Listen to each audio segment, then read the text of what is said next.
Hello! In this video I will show you how to set up VPN on Oppo A83. So you have to start by opening your Google Play Store, then click on search bar and type in Turbo VPN and click search. And then select this application and click install.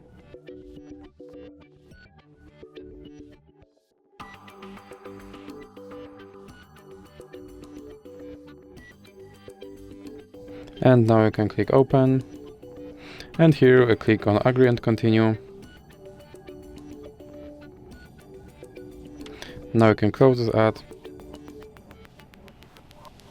and now click on this button to start your VPN, then click always allow,